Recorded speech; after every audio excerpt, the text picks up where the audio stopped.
Hello student, UPPSC प्रारंभिक परीक्षा 2023 के पेपर फर्स्ट के सामान्य अध्ययन के प्रश्न पत्र को आयोग की ऑफिशियल आंसर की के साथ सॉल्व करेंगे और पढ़ेंगे कि किस तरीके के क्वेश्चन आए और क्या क्वेश्चन का ट्रेंड रहा और इन सब के बारे में देखेंगे और हर एक क्वेश्चन का ऑफिशियल आंसर की से क्वेश्चन के आंसर को प्रमाणित करेंगे।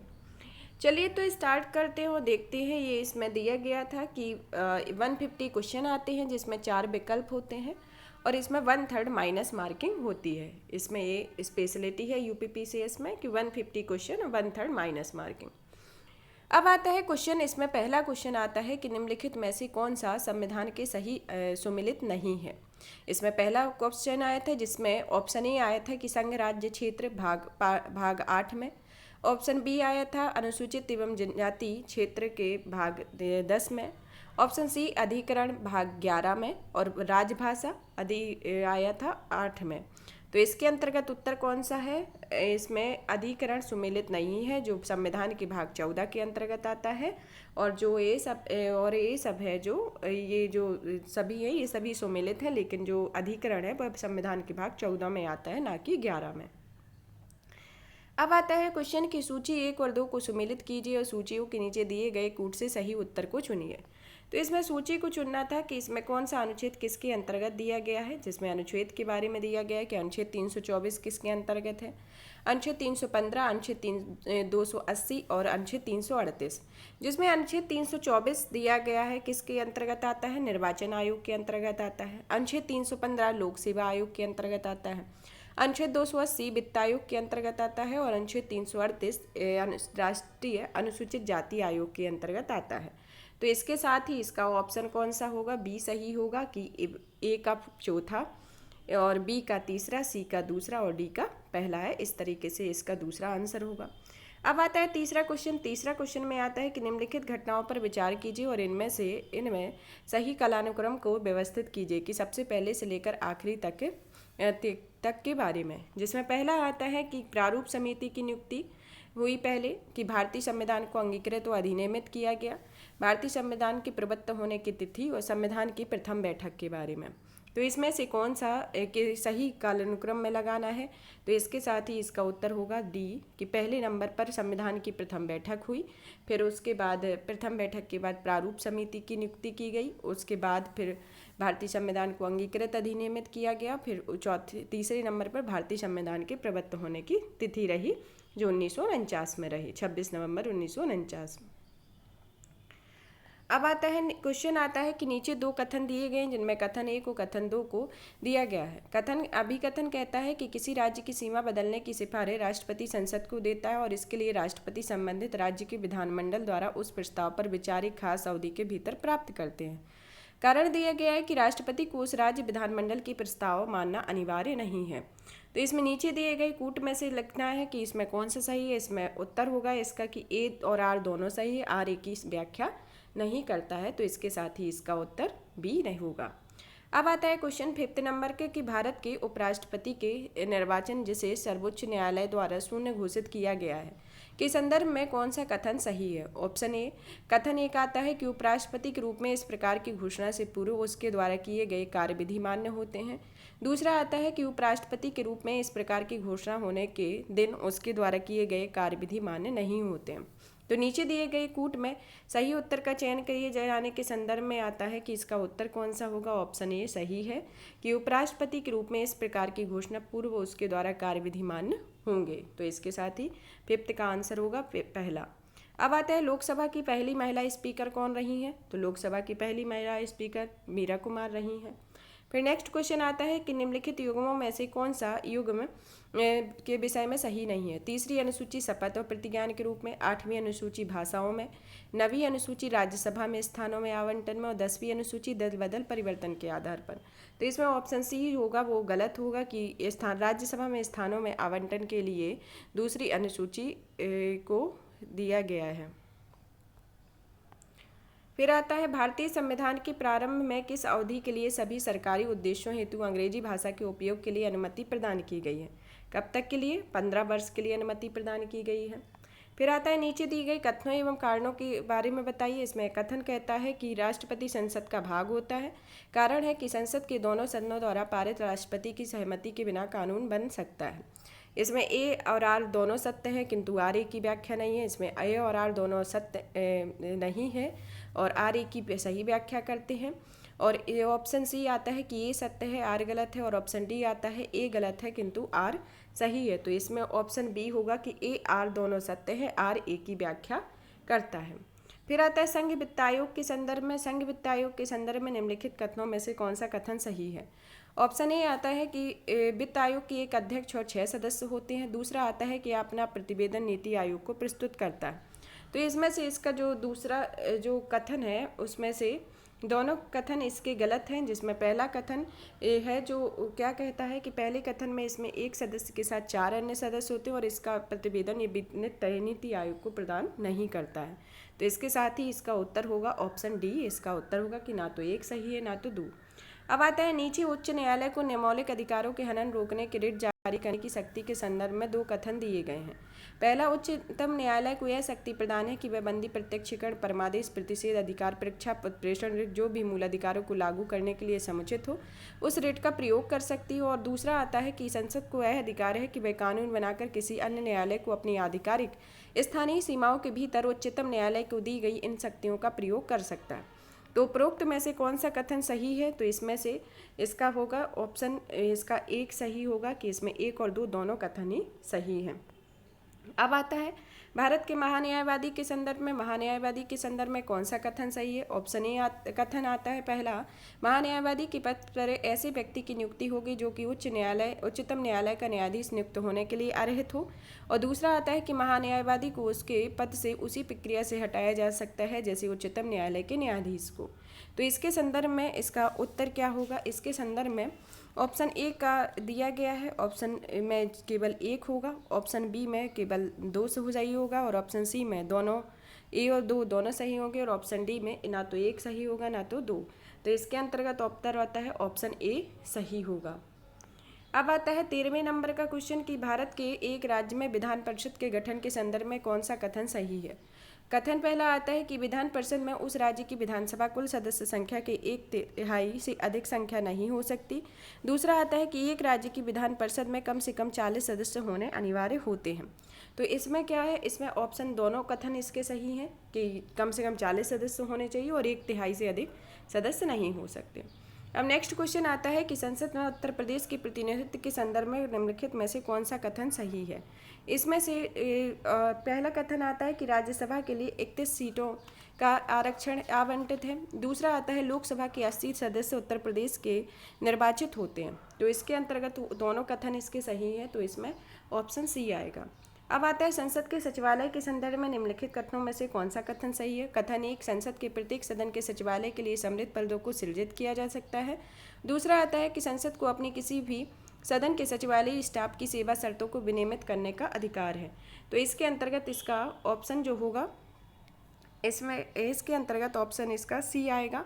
संसद के इसके दोनों कथन ही सही होंगे कि संसद के प्रत्येक सदन के सचिवालय के लिए सम्मिलित पदों को सृजित किया जा सकता है और संसद को अपने किसी भी सदन के सचिवालय स्टाफ की सेवा शर्तों को विनियमित करने का अधिकार होता है। अब आता है निम्नलिखित कथनों में से ग्राम सभा के संदर्भ में कौन सा कथन नहीं है। तो इसमें और कथन एक आता है, ऑप्शन 1 आता है कि इसके कार्य शक्तियों को ग्राम स्तर पर उसी तरह से किया जाता है जैसे राज्य व्यवस्था में राज्य स्तर पर होते हैं और इसके शक्तियों का निर्धारण केंद्र सरकार द्वारा किया जाता है। यह एक ग्राम स्तर की सभा है जिसे पंचायत के क्षेत्र के सभी पंजीकृत मतदाता सम्मिलित होते हैं। तो इसके अंतर्गत कौन, और डी ऑप्शन है कि ए और सी दोनों सही हैं। तो इसके अंतर्गत सही नहीं है ए कि इसमें केंद्रीय सरकार नहीं, इसमें राज्य सरकार शक्तियों का निर्धारण के द्वारा होता है, राज्य सरकार के द्वारा। अब आता है 17 क्वेश्चन की पंचायतों के समस्त चुनावों का संचालन किसके द्वारा किया जाता है। राज्य निर्वाचन आयोग के द्वारा किया जाता है। फिर नेक्स्ट क्वेश्चन आता है कि पंचायती राज पर अशोक मेहता प्रतिवेदन 1977 की प्रमुख सिफारिशों के संदर्भ में निम्नलिखित कथनों में से कौन सा कथन सही है। कथन पहला आता है कि पंचायत राज की त्रिस्तरीय व्यवस्था के स्थान पर द्विस्तरीय व्यवस्था होनी चाहिए। दूसरा आता है कि राज्य स्तर के नीचे पर्यवेक्षण हेतु खंड को विकेंद्रीकरण का प्रथम बिंदु माना जाना चाहिए। तो इसमें क्या है, इसका उत्तर 1 होगा कि पहला वाला सही है कि इन्होंने कहा था कि 3 स्तरीय की जगह द्विस्तरीय व्यवस्था होनी चाहिए।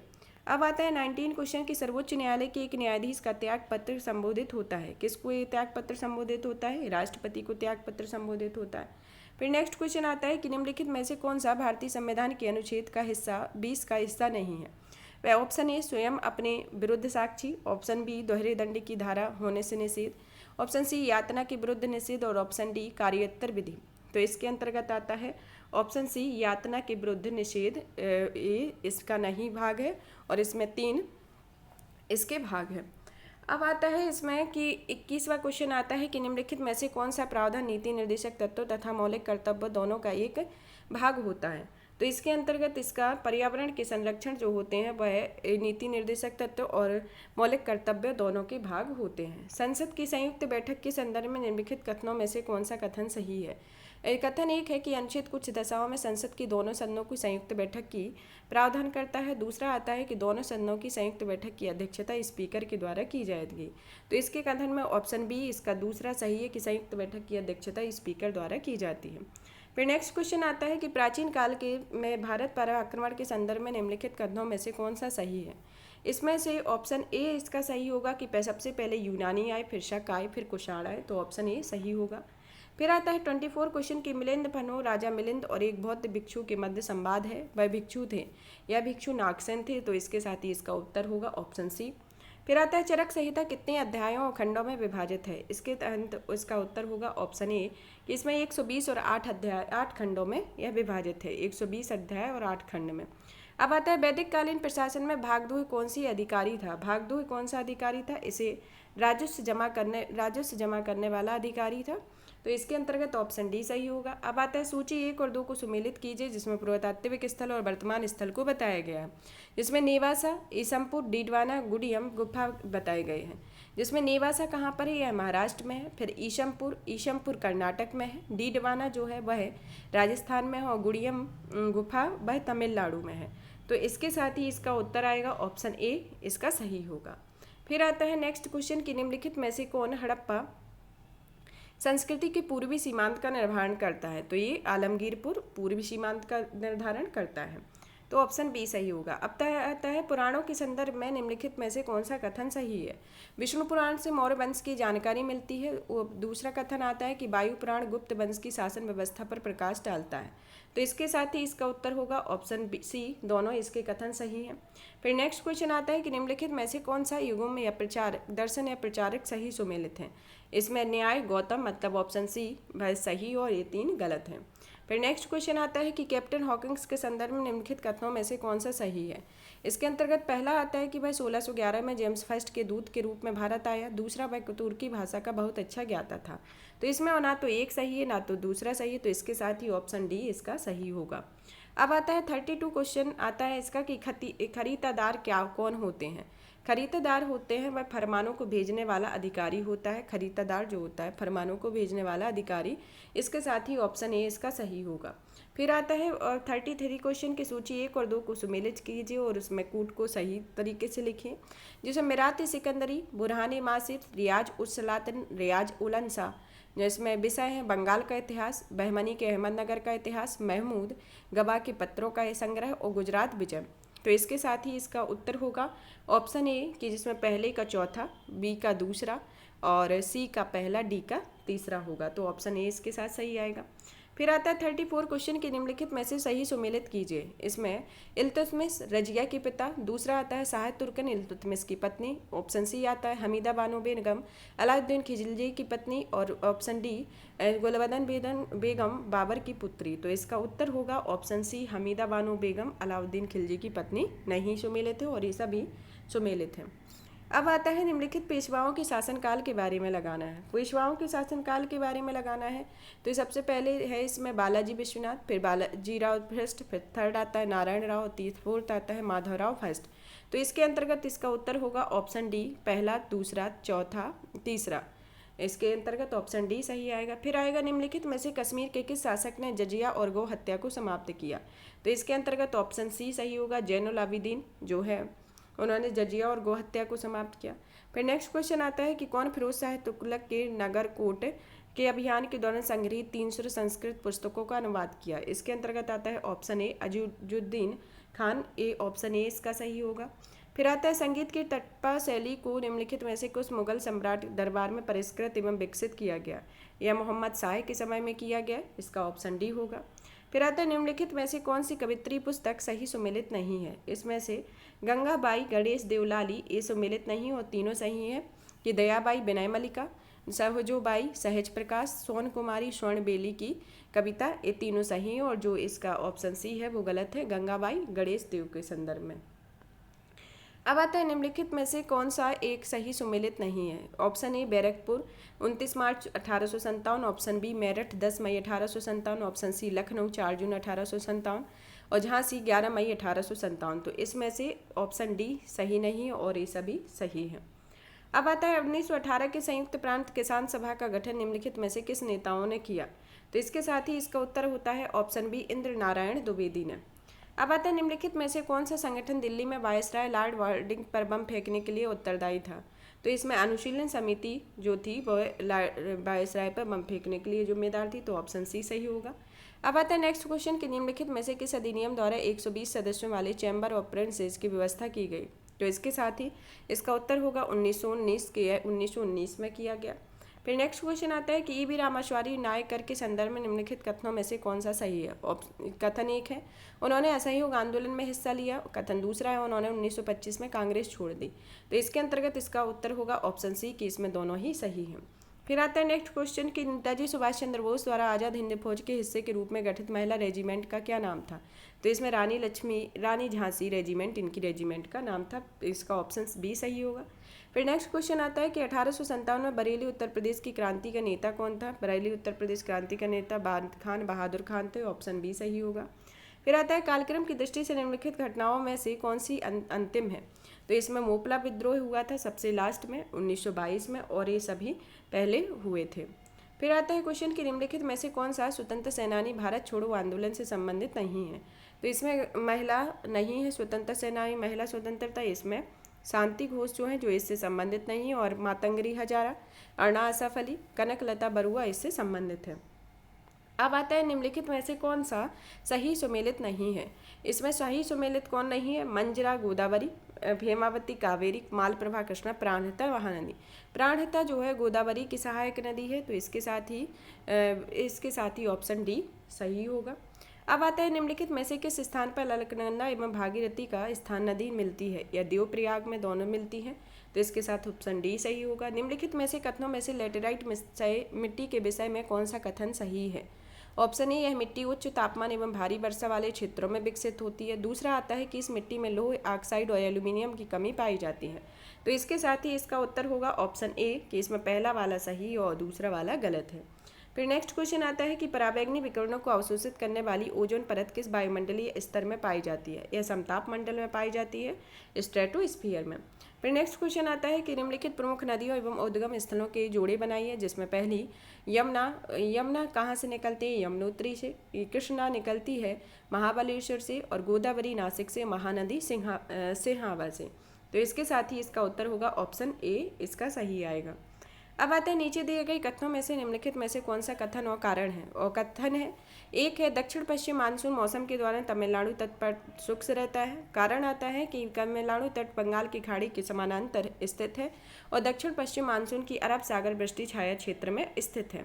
तो इसमें क्या है, इसके साथ ही इसका उत्तर होगा ऑप्शन डी सही होगा कि ए और आर दोनों सत्य हैं, जिसमें आर ए की व्याख्या कर रहा है। अब नेक्स्ट क्वेश्चन आता है कि निम्नलिखित कथनों में से कौन सा सही है। और एक कथन आता है कि रामगंगा नदी कन्नौज के पास गंगा नदी में मिलती है और ऑप्शन बी आता है कि बेतवा नदी प्रयागराज के पास यमुना में मिलती है। तो इसके साथ ही इसका उत्तर होगा ऑप्शन ए कि रामगंगा नदी जो होती है कन्नौज के पास गंगा में मिलती है। अब आता है चंद्रप्रभा वन्यजीव अभ्यारण्य उत्तर प्रदेश के किस जनपद में है। चंद्रप्रभा चंदौली में है, ये तो इसके साथ ही ऑप्शन बी सही होगा। फिर आता है निम्नलिखित में से कौन सा एक दर्रा सही सुमेलित नहीं है। जिसमें सही सुमेलित कौन सा दर्रा नहीं है, सही सुमेलित है। इसमें नीति उत्तराखंड में, मानव नीति उत्तराखंड में दर्रे हैं और ये सब सुमेलित नहीं है, तो ऑप्शन सी सही होगा। अब आता है 58 क्वेश्चन की सिवाना समुद्र एवं कल्पक्कम क्रमशः किस लिए महत्वपूर्ण है। यह जल शक्ति एवं नाभिकीय ऊर्जा के लिए है, तो इसके साथ ऑप्शन ए सही होगा। अब आता है उत्तर प्रदेश के संदर्भ में निम्नलिखित कथनों पर विचार कीजिए। इसमें राज्य के कुल भौगोलिक क्षेत्र का लगभग 12.8% वन है। और दूसरा आता है कि जौनपुर, गाजीपुर और बलिया जिलों में कोई वन भूमि नहीं है। तो इसमें ऑप्शन बी सही होगा। तो ऑप्शन दोनों कथन सही है। अब आता है निम्नलिखित में से कौन सा बंदरगाह सही सुमेलित नहीं है। इसमें से कौन सा सही सुमेलित नहीं है। एगारिका जो है वह चीन में है, यह सही नहीं है। और ये तीनों सही सुमेलित हैं। अब आते हैं निम्नलिखित में से कौन सा कथन सत्य है। ऑप्शन ए, बेंगुला प्रशांत महासागर की एक ठंडी धारा है। ऑप्शन बी आता है कि यदि सूर्य, पृथ्वी और चंद्रमा एक सीध में हो तो यह स्थिति लघु ज्वार की स्थिति होगी। ऑप्शन सी, महासागरीय लवण तर्क एवं मकर रेखाओं पर अधिकतम होती है। और ऑप्शन डी, पृथ्वी की प्रतिदिन ठीक 12 घंटे 30 मिनट बाद ज्वार आता है। तो इसके साथ ही उत्तर होता है ऑप्शन सी, जिसमें लवण तर्क एवं मकर रेखाओं पर आधारित रहती है। तो ऑप्शन सी सही रहेगा। फिर आता है क्वेश्चन कि संयुक्त राज्य अमेरिका तथा मैक्सिको के बीच सीमा पर नदी कौन सी है। इसके बीच में सीमा पर रियो ग्रांडे नदी है। तो ऑप्शन बी सही होता है। फिर आता है निम्नलिखित रेगिस्तानों पर विचार कीजिए, उन्हें उनके आकार के बढ़ते क्रम में व्यवस्थित कीजिए। जिसमें सबसे छोटे से बड़े के विस्तृत क्रम दिया गया है, जिसमें ग्रेट सैंडी, अरेबियन मरुस्थल, सहारा मरुस्थल, गोबी मरुस्थल है। तो इसके अंतर्गत आएगा ऑप्शन सी सही होगा कि ग्रेट सैंडी मरुस्थल, फिर आता है गोबी मरुस्थल, फिर आता है अरेबियन, फिर आता है सहारा। तो जो घटते से बढ़ते क्रम में लगाना है। तो ऑप्शन सी सही आएगा। अब आता है फिलीपाइन में नारियल एवं गन्ने कृषि विकास का श्रेय किसको दिया जाता है। फिलीपाइंस में स्पेन और अमेरिकी वासियों को एक नारियल एवं गन्ने की कृषि के विकास का श्रेय दिया जाता है। अब आता है सूची 1 और 2 को सम्मिलित कीजिए, सूची में निम्नलिखित को दीजिए। इसमें आता है किलिमंजारो जो है वह कहाँ, किलिमंजारो तंजानिया में है। फिर आता है टुबकल मोरक्को में है। फिर आता है स्टैनली युगांडा में, होकर आता है अल्जीरिया में। तो इसके साथ आता है ऑप्शन बी, इसका सही होगा। फिर आता है नेक्स्ट क्वेश्चन कि निम्नलिखित में से कौन सा झील देश सही सुमेलित है। इसमें ओनेगा सही सुमेलित नहीं है। तो ओनेगा कनाडा से सुमेलित नहीं है और ये सभी एक दूसरे से सुमेलित हैं। अब आता है 67वां क्वेश्चन कि एल निनो के संदर्भ में निम्नलिखित कथनों में से कौन सा सही है। कथन पहला आता है कि एल निनो में पूर्वी प्रशांत क्षेत्र में पेरू के तट पर गर्म धाराओं को प्रकट होना शामिल है। और दूसरा कथन आता है कि गर्म धारा पेरू के तट पर पानी के तापमान को 10 डिग्री सेंटीग्रेड तक बढ़ा देती है, जिसमें समुद्र के प्लैंकटन की मात्रा बढ़ जाती है। तो इसके साथ ही इसका उत्तर होगा ऑप्शन ए सही होगा कि पेरू के तट पर गर्म धाराएं के प्रकट होना शामिल होता है। नेक्स्ट क्वेश्चन आता है कि दक्षिणी गोलार्ध में हवा का बाईं ओर से विक्षेपित होने का क्या कारण है। यह कोरियोलिसिस बल के कारण होता है। तो ऑप्शन बी होगा। फिर आता है 69 क्वेश्चन कि इसमें निम्नलिखित में से यूक्रेन का सबसे बड़ा कोयला उत्पादक केंद्र कौन सा है। डोनेस्टक कोयला उत्पादक केंद्र यूक्रेन का सबसे बड़ा है। फिर आता है माउंट न्यूमैन निम्नलिखित में से किस खनिज के लिए प्रसिद्ध है। माउंट न्यूमैन जो है वह लौह अयस्क के लिए प्रसिद्ध है। माउंट न्यूमैन लौह अयस्क। फरवरी 2023 में उत्तर प्रदेश में अमृत भारत स्टेशन योजना के तहत आधुनिकीकरण के लिए कितने रेलवे स्टेशनों की पहचान की गई है। तो इसके लिए 149 रेलवे स्टेशन की पहचान की गई है। अब आता है दिसंबर 2022 में सुदर्शन प्रहार सैन्य अभ्यास कहाँ किया गया था। तो यह राजस्थान में किया गया। तो इसके साथ ऑप्शन बी सही होगा। फिर आता है दिसंबर 2022 में जारी सामाजिक प्रगति सूचकांक के अनुसार टियर फर्स्ट के निम्नलिखित में से कौन अति उच्च सामाजिक प्रगति में शीर्ष 3 स्थानों पर है। तो इसमें शीर्ष स्थानों पर पांडिचेरी, लक्षद्वीप और गोवा है। तो इसके साथ ही ऑप्शन ए सही होगा। फिर आता है निसार उपग्रह किन संगठनों द्वारा संयुक्त रूप से विकसित किया गया है। इसरो और नासा के द्वारा विकसित किया गया है। तो ऑप्शन ए सही होगा। अब आता है 75वां क्वेश्चन की केंद्रीय बजट 2023-24 में अंतर्राष्ट्रीय अवसरों के लिए युवाओं के कौशल प्रदान करने के लिए विभिन्न राज्यों में कितने कौशल भारत अंतर्राष्ट्रीय केंद्र स्थापित किए जाएंगे। तो इसमें आएगा ऑप्शन बी 30 कौशल राष्ट्रीय स्थापित किए जाएंगे, 30 युवा कौशल। अब आता है नेक्स्ट क्वेश्चन कि साहित्य अकादमी पुरस्कार 2022 प्राप्त करने वाले प्रसिद्ध उपन्यास all the life we never lived के लेखक कौन है। इसके अनुराधा रॉय है। तो इसके लेखक अनुराधा रॉय है। तो ऑप्शन बी सही होगा। 77वां क्वेश्चन आता है कि खनिज संपदा के संदर्भ में निम्नलिखित कथनों में से कौन सा कथन सही है। तो इसके अंतर्गत पहला कथन आता है कि जम्मू कश्मीर के रियासी जिले में लिथियम के अनुमानित भंडार संपदा भंडार मिले हैं और भारत अनेक खनिजों और लिथियम, निकल, कोबाल्ट के लिए आयात पर निर्भर है। तो इसके साथ ही ऑप्शन सी सही होगा कि दोनों 1 और 2 दोनों सही हैं। अब आता है फरवरी 2023 में भारत के सबसे बड़े हेलीकॉप्टर निर्माण संयंत्र का उद्घाटन निम्नलिखित में से किस स्थान पर किया गया है। तुमुरकुर कर्नाटक में यह उद्घाटन किया गया है। अब आता है 79वां क्वेश्चन की गोल्डन ग्लोब पुरस्कार विजेता नाटू नाटू के रचनाकार कौन रहे हैं। गोल्ड इसके MS किरावरी इसके रचनाकार रहे हैं, तो ऑप्शन बी सही होगा। अब आता है भारतीय जैविक डेटा केंद्र किस राज्य में स्थापित किया जा रहा है। भारतीय जैविक डेटा केंद्र हरियाणा राज्य में स्थापित किया गया है, तो ऑप्शन ए सही होगा। अब नेक्स्ट क्वेश्चन आता है कि भारत के G20 प्रतीक चिन्ह के संदर्भ में निम्नलिखित कथनों में से कौन सा कथन सही है। प्रतीक चिन्ह में 7 पंखुड़ियां वाले कमल होते हैं। दूसरा कथन आता है कि प्रतीक चिन्ह की 7 पंखुड़ियां 7 महाद्वीपों का प्रतिनिधित्व करती हैं, तो इसके साथ ही ऑप्शन सी इसका सही होगा कि दोनों कथन ही सही हैं इसके। नेक्स्ट क्वेश्चन है कि निम्नलिखित में से किस स्कॉर्पियन श्रेणी की पनडुब्बी को जनवरी 2023 में भारतीय नौसेना में शामिल किया गया है, तो इसके साथ ही उसका उत्तर होगा ऑप्शन बी INS बागीर को भारतीय नौसेना में शामिल किया गया है। फिर आता है दिसंबर 2022 में न्यूजीलैंड ने अगली पीढ़ी के लिए धूम्रपान पर प्रतिबंध लगाने वाली विश्व का पहला कानून पारित किया है। न्यूजीलैंड का लक्ष्य कब तक धूम्रपान मुक्त होना है, यह 2025 तक का लक्ष्य है।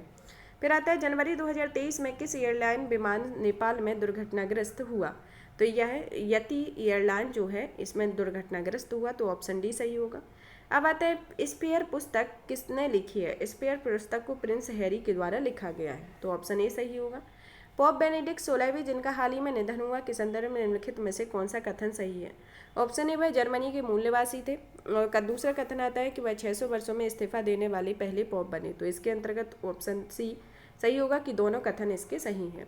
अब आता है SCO फिल्म महोत्सव 2023 के संदर्भ में निम्नलिखित कथनों में से कौन सा कथन सही है। कथन एक आता है कि संघाई सहयोग संगठन की भारत की अध्यक्षता के दौरान SCO फिल्म महोत्सव आयोजित किया जा रहा है। दूसरा आता है कि SCO फिल्म महोत्सव में SCO देशों की फिल्में दिखाई जाएंगी, तो नीचे दिए गई कूट में कौन सा सही होगा, तो इसके साथ ही ऑप्शन सी सही होगा। दोनों 1 और 2 दोनों सही हैं।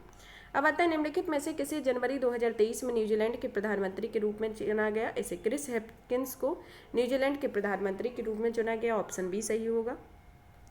अब आता है क्वेश्चन कि उत्तर प्रदेश में निम्नलिखित शहरों में से कौन सा शहर भारत की अध्यक्षता के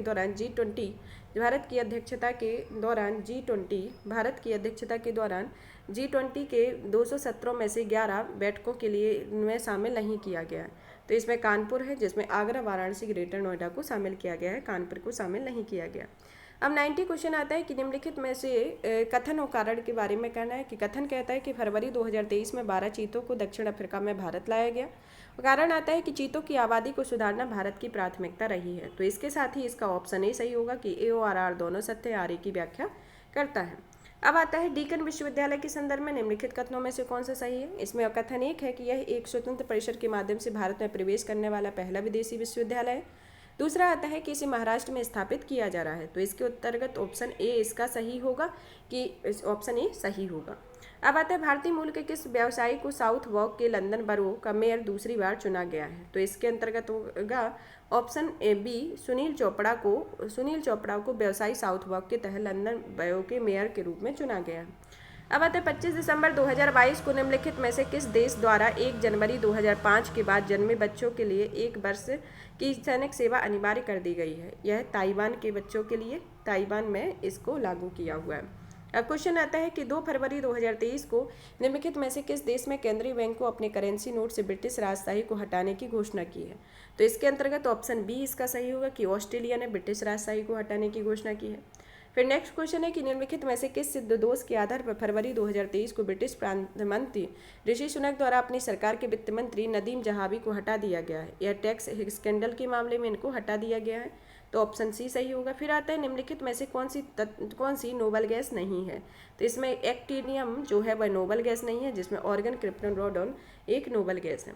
अब आता है निम्नलिखित में से कौन सा हार्मोन अग्नाशय के लैंगरहैंस के आइलेट की बीटा सेल द्वारा स्रावित होता है, तो इसमें जो है ऑप्शन बी इंसुलिन जो हार्मोन होता है वह बीटा सेल द्वारा स्रावित होता है। अब आता है किस प्रकार का टीका डिप्थीरिया से बचाता है। इसमें टॉक्सवाइड जो टीका होता है वह डिप्थीरिया से बचाता है। फिर आता है 99 क्वेश्चन के निम्नलिखित में से कौन mRNA वैक्सीन है जिसका उपयोग कोविड-19 के विरुद्ध किया जाता है। यह मॉडर्ना वैक्सीन है, तो ऑप्शन बी सही होगा। 100 क्वेश्चन आता है कि निम्नलिखित में से कौन सा कारक जैव विविधता के ह्रास के लिए सर्वाधिक महत्वपूर्ण है। इसमें आता है ऑप्शन सी प्राकृतिक बास का विनाश, ऑप्शन सी सही होगा।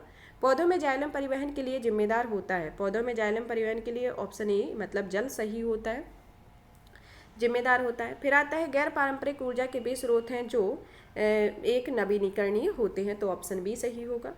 अब आता है 103 क्वेश्चन की बायोलॉजिकल ऑक्सीजन डिमांड किसके लिए मानक मानदंड है। ऑप्शन ए जलीय पारिस्थितिक तंत्र के में प्रदूषण की जांच के लिए, ऑप्शन बी उच्च ऊंचाई वाले क्षेत्रों में ऑक्सीजन की जांच के लिए, और ऑप्शन सी रक्त में ऑक्सीजन के स्तर की जांच के लिए, और ऑप्शन डी वन पारिस्थितिकी तंत्रों में ऑक्सीजन के स्तर के संगणन के लिए। तो इसके साथ ही इसका उत्तर होगा ऑप्शन ए जलीय पारिस्थितिकी तंत्र में प्रदूषण की जाँच के लिए, तो ऑप्शन ए सही होगा। अब आता है 104 क्वेश्चन की जलीय पौधा जिसे प्रायः जल प्लावित धान के खेतों में जैव उर्वरक के रूप में प्रयोग किया जाता है, वह कौन सा है? वह एजोला होता है, तो ऑप्शन बी सही होगा। फिर आता है निम्नलिखित में से किस हंसी पैदा करने वाली गैस के रूप में जाना जाता है? इसे नाइट्रस ऑक्साइड जाना जाता है, तो ऑप्शन बी सही होगा। फिर आता है समुद्री शैवाल किसके लिए महत्वपूर्ण स्रोत है? समुद्री शैवाल आयोडीन के लिए महत्वपूर्ण स्रोत है, तो ऑप्शन ए सही होगा। फिर आता है निम्नलिखित में से कौन सा एक कीट पक्षी पौधा है? इसमें से कीट पक्षी पौधा जो है नेपेंथिस है। अब आता है 108 क्वेश्चन की मानव हृदय में कितने घटकों का बना होता है? मानव हृदय केवल 4 घटकों का बना होता है, तो इसमें ऑप्शन ए सही होगा। अब आता है क्वेश्चन की 2022 में विश्व में ग्रीन हाउस गैसों के उत्सर्जन में भारत का किस स्थान है? कौन सा स्थान रहा? तो 2022 में इसका भारत का 10वां स्थान रहा। क्वेश्चन है कि एक भौगोलिक इकाई जो पानी को इकट्ठा करती है, भंडारण करती है और पानी छोड़ती है, उसे क्या कहते हैं? उसे वाटरशेड या जल विभाजक कहा जाता है, तो इसके साथ ही ऑप्शन ए सही होगा। अब आता है वन क्वेश्चन की जल अधिनियम को निम्नलिखित में से किस वर्ष बनाया गया था? इसे 1974 में बनाया गया था, जल रोकथाम एवं प्रदूषण नियंत्रण अधिनियम को। अब आता है लोटिक परिस्थिति तंत्र का उदाहरण है। लोटिक परिस्थिति तंत्र का उदाहरण नदी है, तो इसके साथ ही ऑप्शन सी इसका सही होगा। फिर आता है 113 क्वेश्चन में कि भारत का प्रथम national centre for marine biodiversity कहाँ स्थित है? यह मरीन डाइवर्सिटी जामनगर में स्थित है। अब आता है निम्नलिखित में से प्राकृतिक रेशम का एक घटक कौन सा है? प्राकृतिक रेशम का घटक नाइट्रोजन है, तो प्राकृतिक रेशम का घटक नाइट्रोजन है, तो ऑप्शन बी सही होगा। 115 क्वेश्चन आता है कि रेगिस्तान में आवास करने वाले जानवर को क्या कहा जाता है? इसे मरूदभूत जानवर कहा जाता है, तो ये इसके साथ ही ऑप्शन डी इसका सही होगा। अब आता है सूची 1 और 2 को सम्मिलित कीजिए, जिसमें सूची 1 में पेप्टिक व्रण जो है वह विषाणु इसका कारक होता है, डेंगू का होता है विषाणु, और फील पाँव का होता है कृमि, और मलेरिया का आता है प्रोटोजोआ, तो इसके साथ ही जो इसका उत्तर होगा ऑप्शन बी इसका सही होगा। फिर आता है पोषक स्तर बनते हैं। पोषक स्तर किससे बनते हैं? यह खाद्य श्रृंखला में जीवों के संबद्ध होने से बनते हैं, ऑप्शन ए इसका सही होगा। अब आता है 118 क्वेश्चन में कि राष्ट्रीय उद्यानों में आनुवांशिक विविधता का रखरखाव किया जाता है, यह किसके द्वारा किया जाता है? इन सीटू संरक्षण के द्वारा, तो ऑप्शन ए सही होगा।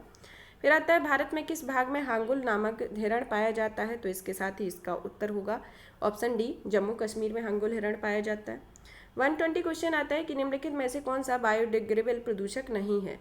तो बायोडिग्रेडेबल प्रदूषक कौन सा नहीं है? कीटनाशक, तो ऑप्शन डी सही होगा। फिर आता है क्वेश्चन कि केंद्रीय बजट 2023-24 में कुल व्यय में निम्नलिखित में से कौन सा कथन सही नहीं है? इसमें ब्याज सब्सिडी जो है ब्याज भुगतान 20% सही है, करों एवं शुल्कों में जो राज्य की भागीदारी 18% सही है, रक्षा व्यय में 8% ये भी सही है, लेकिन ये सब्सिडी वाला सही नहीं है कि इसमें सब्सिडी 9% है, तो ऑप्शन डी गलत होगा। अब 122 क्वेश्चन आता है कि निम्नलिखित सूची 1 और 2 को सम्मिलित करना है और इसके साथ प्रयोग करना है। तो इसके अंतर्गत आता है कि जनसंख्या के सिद्धांत दिए गए हैं, जिसमें उपयुक्त जनसंख्या सिद्धांत में यह उपयुक्त जनसंख्या सिद्धांत किसके द्वारा दिया गया? एडविन कैनन के द्वारा। सामाजिक अपयोजन सिद्धांत दिया गया है, ये दिया गया है हेनरी जॉर्ज के द्वारा। जनसंख्या संक्रमण का सिद्धांत थॉम्पसन के द्वारा, और जनसंख्या खाद्यान्न आपूर्ति जो सिद्धांत है वह माल्थस के द्वारा दिया गया है। तो इसके साथ ही इसका जो उत्तर होगा ऑप्शन ए इसका सही उत्तर होगा। अब आता है नेक्स्ट क्वेश्चन की संसाधनों के उपयोग तथा भविष्य के लिए उनके संरक्षण की आवश्यकता को संतुलित करने के लिए हम क्या कहते हैं? सतत विकास कहते हैं, तो ऑप्शन बी सही होगा। अब आता है 124 क्वेश्चन की निम्नलिखित में से कौन सा सतत विकास का लक्ष्य नहीं है जिसे 2030 तक प्राप्त करने का लक्ष्य रखा गया है? तो इसमें अंतरिक्ष अनुसंधान जो है वह सतत विकास का लक्ष्य नहीं है, तो ऑप्शन डी सही होगा। अब आता है निम्नलिखित 2 कथनों में से कौन सा कथन और कारण है? कथन आता है कि देश के पर्यावरण को बनाए रखने के लिए जनसंख्या नियंत्रण आवश्यक है। कारण आता है कि जनसंख्या में तीव्र वृद्धि के कारण पर्यावरण संतुलन बना रहता है। तो इसके साथ ही इसका जो उत्तर होगा इसमें एक सत्य है और इसका दूसरा असत्य है, तो ऑप्शन सी इसका सही आएगा। अब आता है 126 में 2022-23 के लिए गरीबी उन्मूलन के लिए अंतर्राष्ट्रीय दिवस पर विषय क्या रहा है? तो इसका उत्तर रहा है ऑप्शन बी कि व्यवहार के लिए सभी के लिए गरिमा, अंतर्राष्ट्रीय व्यवहार में सभी के लिए गरिमा, तो ऑप्शन बी इसका सही होगा। अब आता है 127 की आर्थिक विकास में मानव संसाधन का योगदान संदर्भ में निम्नलिखित में से कौन सा कथन सही है। कथन पहला है कि आर्थिक विकास की जनसंख्या वृद्धि पर प्रभाव, दूसरा जनसंख्या वृद्धि का आर्थिक विकास पर प्रभाव। तो इसके साथ ही का उत्तर होगा ऑप्शन सी, दोनों कथन सही होंगे। अब आता है 128 क्वेश्चन कि भारत में जनगणना का कार्य सर्वप्रथम कब स्टार्ट किया गया था। तो ऑप्शन सी इसका सही होगा कि 1871 में। अब आता है सूची 1 और 2 को सुमेलित कीजिए, जिसमें सूची 1 में सतत विकास लक्ष्य दिए गए हैं और इससे संबंधित विषय दिए गए हैं। इसमें SDG 10 जो है 10 किससे संबंधित है, इसमें असमानताओं में कमी से इसका होगा। फिर SDG 13, SDG 14, SDG 15, तो इनके संदर्भ में ये सब दिए गए हैं। तो इसके साथ ही इसका उत्तर होगा ऑप्शन डी के 3, 1, 4, 2 इस तरीके से ये सुमेलित है। फिर आता है कि the challenge of world poverty पुस्तक किसने लिखी है। इसे गुरनार मेडल के द्वारा लिखा गया है। तो इनकी पुस्तक है the challenge of world poverty. अब आते हैं नेक्स्ट क्वेश्चन कि निम्नलिखित में से जननी सुरक्षा योजना का प्रमुख उद्देश्य क्या है। मातृ मृत्यु दर तथा नवजात मृत्यु दर में कमी लाना। तो इसके साथ ही इसका उत्तर होगा ऑप्शन डी, इसका सही होगा। अब आता है 132 क्वेश्चन में कि रियो सम्मेलन 1992 का एजेंडा 21 संबंधित है, यह सतत विकास से संबंधित है। तो ऑप्शन ए इसका सही होगा। अब आता है 133 क्वेश्चन में कि संधारणीय विकास के संदर्भ में निम्नलिखित कथनों में से कौन सा कथन है, विचार कीजिए। पहला है कि वैश्विक सूचक संरचना राष्ट्रीय सांख्यिकी व्यवस्थाओं द्वारा प्रस्तुत या क्षेत्रीय आधार पर संकलित सूचना के आधार पर संयुक्त राष्ट्र महासचिव का एक वार्षिक संधारणीय विकास लक्ष्य रिपोर्ट प्रस्तुत करता है। दूसरा आता है कि वैश्विक संधारणीय विकास रिपोर्ट हर तिमाही संयुक्त राष्ट्र महासभा में चतुर्वार्षिक संधारणीय विकास के लक्ष्य को विषयों को पुनरावलोकन हेतु प्रस्तुत की जाती है। तो इसके अंतर्गत उत्तर होगा ऑप्शन ए, जिसमें पहला वाला सही है, दूसरा वाला गलत है। अब आता है मानव विकास रिपोर्ट 2021-22 के संदर्भ में कौन सा कथन सही है, जिसके अंतर्गत कथन पहला है कि मानव विकास सूचकांक भारत की श्रेणी 2020 में 130 से उन्नत होकर 2022 में 132 हो गई है। दूसरा आता है मानव विकास सूचकांक में भारत की श्रेणी 2020 में 130 से 2022 में 132 गिर गई है। तो इसके साथ ही ऑप्शन बी सही होगा कि दूसरा कथन सही है। अब आता है क्वेश्चन कि प्राकृतिक संसाधनों का वर्तमान पीढ़ी द्वारा इस प्रकार से उपयोग किया जाए कि प्राकृतिक संसाधनों का न्यूनतम क्षरण हो, किस प्रकार का विकास कहला जाता है। यह सतत विकास कहलाता है। फिर आता है PM गति शक्ति योजना के संदर्भ में कौन सा कथन सही है। इसके अंतर्गत पहला कथन है कि PM गति शक्ति राष्ट्रीय योजना का शुभारंभ 2022 में किया गया और राष्ट्रीय अवसंरचना पाइपलाइन में 7 इंजन रेल, सड़क रेल, एयरपोर्ट, बंदरगाह, जनसंचार, जलमार्ग तथा लॉजिस्टिक अवसंरचनाओं से संबंधित परियोजनाओं को PM गति शक्ति के साथ जोड़ा जाएगा। तो इसके साथ ही इसका उत्तर होगा ऑप्शन बी, केवल 2 इसका सही होगा। तो अब आता है 137 क्वेश्चन की निम्नलिखित में से आर्थिक क्रिया नहीं है। तो इसमें आर्थिक क्रिया क्या नहीं है, स्वैच्छिक सामाजिक सेवा एक आर्थिक क्रिया नहीं है। संघीय बजट 2023-24 के संदर्भ में योजना के अनुसार आवंटन के संदर्भ में निम्नलिखित कथनों में से कौन सा कथन सही है। कथन ये कि पिछले वर्ष की तुलना में मनरेगा हेतु आवंटन में सर्वाधिक प्रतिशत कटौती दर्ज की गई है। दूसरा है कि पिछले वर्ष की तुलना में जल जीवन मिशन हेतु आवंटन में सर्वाधिक प्रतिशत वृद्धि दर्ज की गई है। तो इसके साथ ही इसका उत्तर होगा ऑप्शन ए कि पहला कथन इसका सही है। अब आता है कि भारत में जनसंख्या स्थायित्व का लक्ष्य कितने वर्ष के लिए रखा गया है, 2070 के लिए रखा गया है। तो इसके साथ ही इसका उत्तर होगा ऑप्शन बी। 140 क्वेश्चन आता है कि केंद्रीय बजट 2023 में वित्तीय क्षेत्र में राजकोषीय प्रबंधन के लिए निम्नलिखित में से कौन सा वाक्य है। तो इसके अंतर्गत इसका उत्तर आएगा ऑप्शन बी कि GSDP में 3.5% राजकोषीय घाटों में राज्यों की अनुमति है। तो ऑप्शन बी सही होगा। अब आता है 141 क्वेश्चन की सेवाओं के बारे में आर्थिक सर्वेक्षण 2023 में निम्नलिखित में से कौन सा कथन सही नहीं है। इसके लिए ऑप्शन ए है कि जुलाई 2022 में क्रेडिट ग्रोथ सर्विसेज 16% से ऊपर है। दूसरा आता है कि 75 डिजिटल बैंकिंग इकाइयों की घोषणा वित्तीय सेवाओं को बदलने के लिए की जाती गई है। ऑप्शन सी आता है कि फैशन, ग्रॉसरी और जनरल मर्सेंटाइज 2030 तक भारतीय ई-कॉमर्स बाजार में लगभग 2/3 हिस्से में अपना स्थान रखेंगे। और ऑप्शन डी आता है कि PMI सेवाओं में 2022 तक जुलाई से सबसे मजबूत विस्तार देखा गया है। तो इसके साथ ही इसका में ऑप्शन सी सही नहीं होगा और तीनों ऑप्शन इसके सही होंगे। अब आता है नेक्स्ट क्वेश्चन कि निम्नलिखित में से कौन सा निर्धनता के प्रकार हैं। इसमें पहला पूर्ण निर्धनता, दूसरा सापेक्ष निर्धनता, तीसरा व्यक्तिपरक निर्धनता और चौथा प्रक्रियात्मक निर्धनता। तो इसके साथ ही इसका उत्तर होगा ऑप्शन बी, जिसमें केवल 1, 2 और 3 सही है।